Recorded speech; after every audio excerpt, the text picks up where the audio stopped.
orang beriman pasti dia orang baik. Nah sekarang cek, sudah baik belum? Jangan tunjuk orang. Kalau satu menunjuk begini, 4 itu kembali ke kita. Tunjuk diri kita masing-masing dulu. Ya, kembalikan pada diri kita. Nah biasanya kalau sudah baik, nanti kebaikannya akan menular. Apalagi kebaikan di keluarga. Kalau ayah baik dapat rezeki, nanti anak dapat bagiannya. Sebaliknya anak disiapkan baik, ayah bisa dapat bagian dari rezeki anaknya. Itu ada dasarnya di Quran surah ke-17 Al-Isra. Tulis saja dulu. Ayat 31 dan Quran surah ke-6 ayat 151. Alhamdulillah. Quran surah 17 ayat 31. Sudah? Wala taqtulu auladakum khasyata imlaq, ada? Baik, itu Quran surah 17 Al-Isra ayat 31. Nanti kebalikannya Quran surah ke-6 ayat 151. Sudah? Nah, catat aja dulu. Catat dulu ya. Nanti ada ayat dalam Al-Quran memberikan kesan begini, petunjuknya.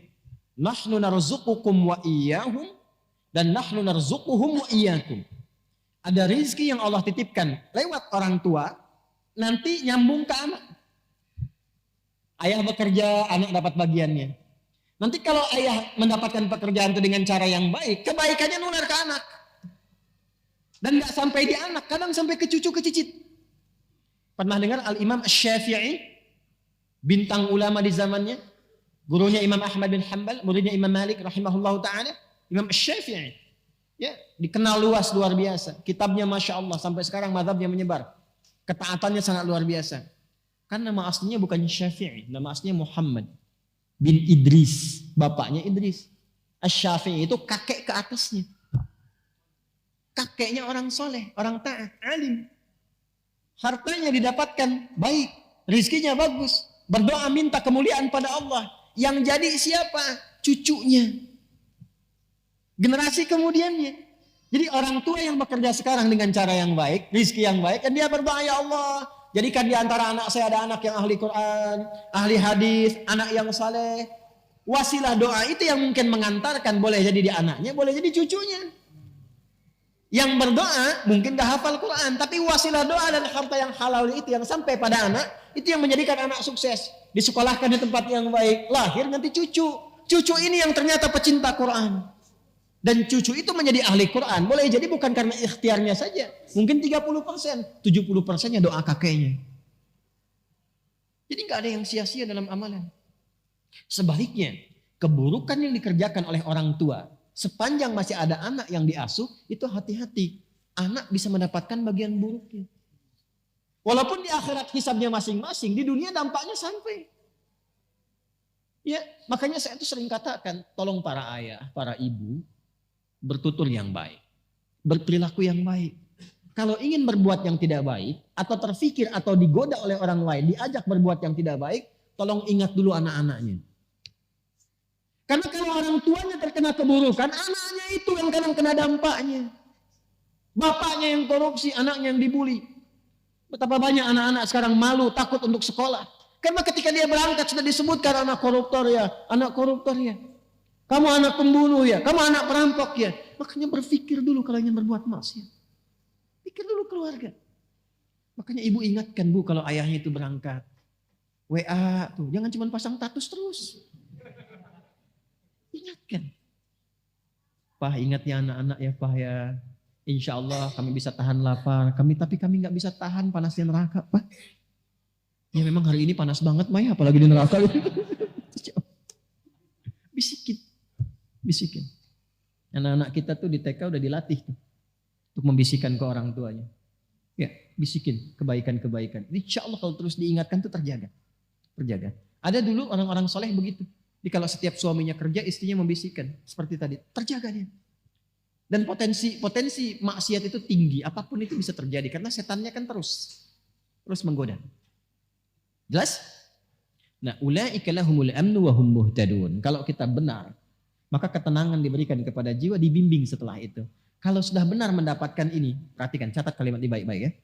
Apapun yang Anda mintakan dalam kehidupan, sepandang Anda sudah beriman benar, itu dikabulkan oleh Allah. Sepanjang ada maslahat di dalamnya. Minta apa saja, minta kedudukan dikasih. Dan tidak nanggung, kadang-kadang tinggi betul. Ya kenapa? Karena Anda punya maslahat di situ. Sudah pandai mengatur. Termasuk harta. Tapi kalau belum sampai ke tingkat itu, disesuaikan nanti. La yukallifullahu nafsan illa. Jangan sampai jadi beban. Bukan gak diberi, tapi disesuaikan. Ya Allah, saya itu udah tahajud. Saya juga udah baca Quran dan menghafal. Tapi kenapa saya minta mobil belum dikasih juga? Motor dulu. Motor aja belum bisa kamu kelola dengan baik. Nanti kalau sudah jadi mobil, datang mobil, sifat bisa berubah. Udah nggak bisa buka pintu mobil. Halo? Ya waktu naik angkot kan sodakoh. Begitu sudah punya mobil agak bagusan dikit nggak bisa buka pintu kan sebelum dibukain. Ya? Ini baru punya motor udah keliling-keliling komplek kan? Assalamualaikum, ayo Pak ke masjid. Padahal cuma pengen ngasih tahu nih motor saya. Gitu. Hati-hati. Belum dilantik udah nyebar kartu nama. Lihat, taunya beda. Salah tulis gitu ya. Salah lantik. Ini kalau sudah ada iman tuh semua kelihatannya biasa. Harta biasa. Nggak ada bedanya. Antara terlihat banyak dengan sedikit. Nggak ada. Yang ada dalam hati itu bagaimana mengelola titipan ini supaya tidak berat ketika berpulang.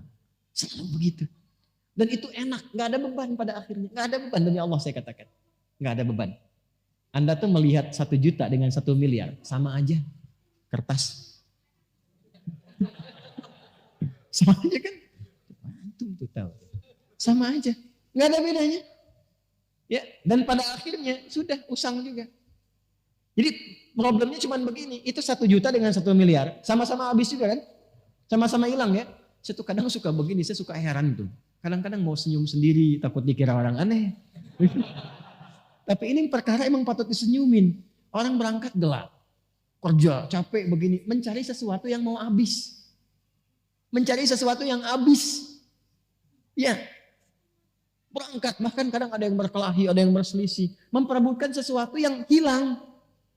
Ya, yang kalau dimakan keluar jadi kotoran, disimpan juga hilang juga.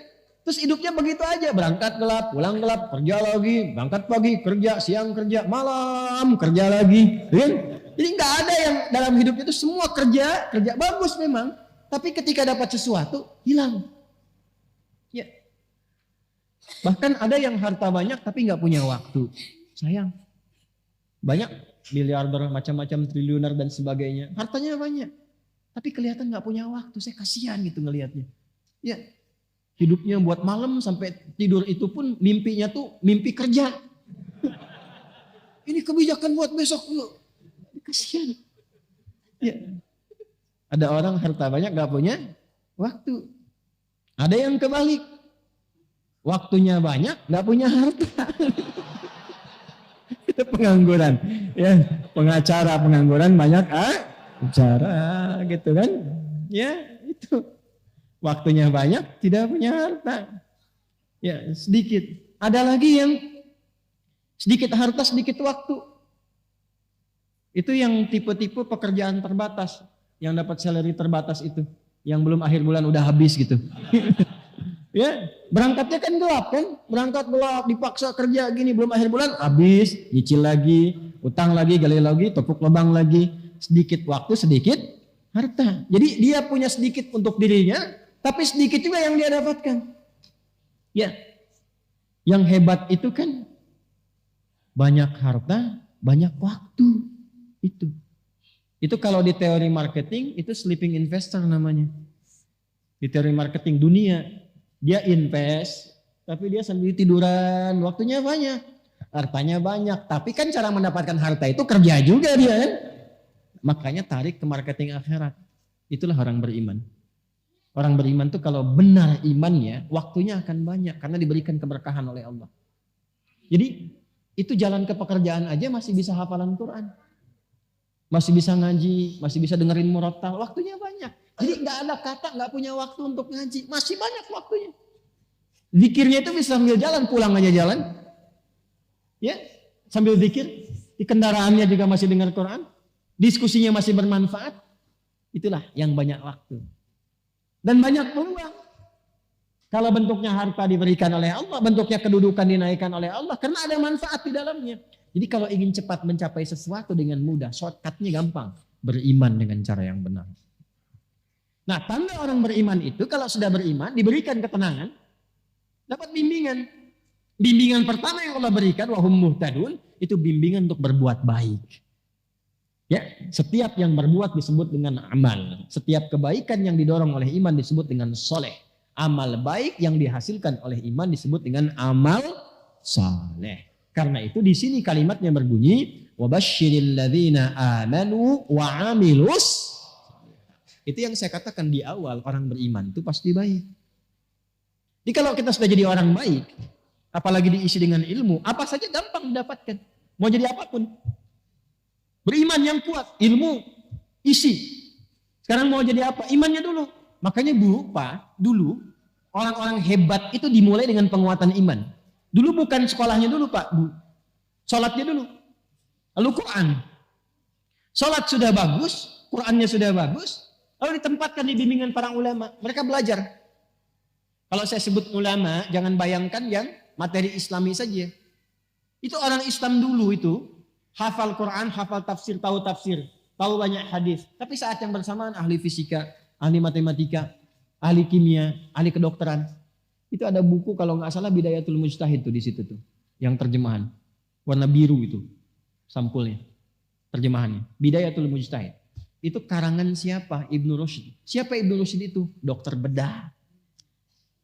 Dokter bedah hafal Quran dan bisa mengarang fikih, kitab fikih komparasi mazhab.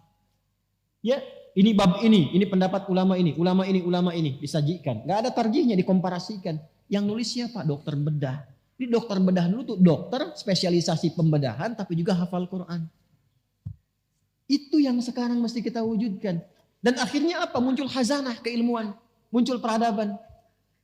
Saya mengharapkan besok ada pilot ahli Quran, arsitek hafal Quran, polisi, tentara, pejabat ahli Quran. Kalau sudah begitu pasti baik.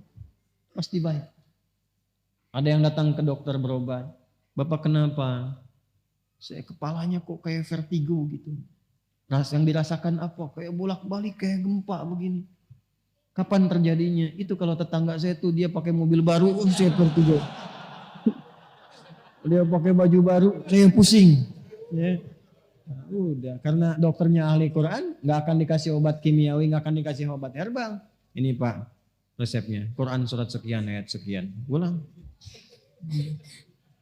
Oh ini di mana apoteknya? Di masjid.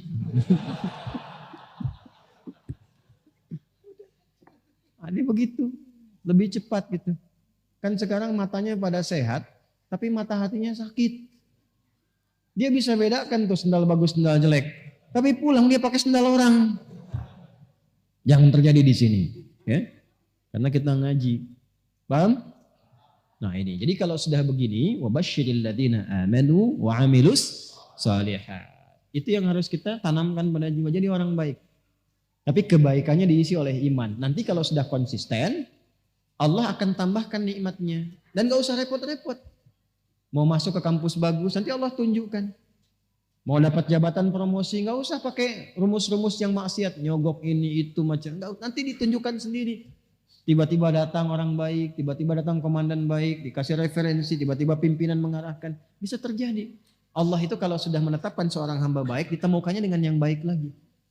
Baik dengan baik terus. Dan menebarkan aura kemuliaan. Dan bisa menerima di posisi apa Allah tempatkan. Jadi cara berpikirnya begini. Allah kasih ini berarti yang diinginkan ini. Alhamdulillah ditempatkan di sini berarti harus ada kebaikan di tempat ini. Kalau dia sudah khatam nanti dipindahkan. Begitu cara berpikirnya. Jadi nggak sibuk nyari ini nyari itu, capek sendiri. Ya pulang ke rumah juga yang di rumah nggak dapat kebagian berkahnya.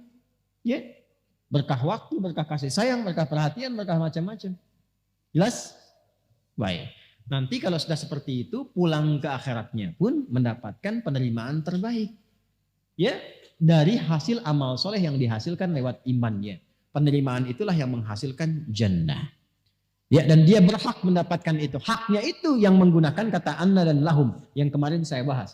Wabasyiril ladzina amanu wa amilus salihati anna lahum jannatin tajri min tahtihal anhar.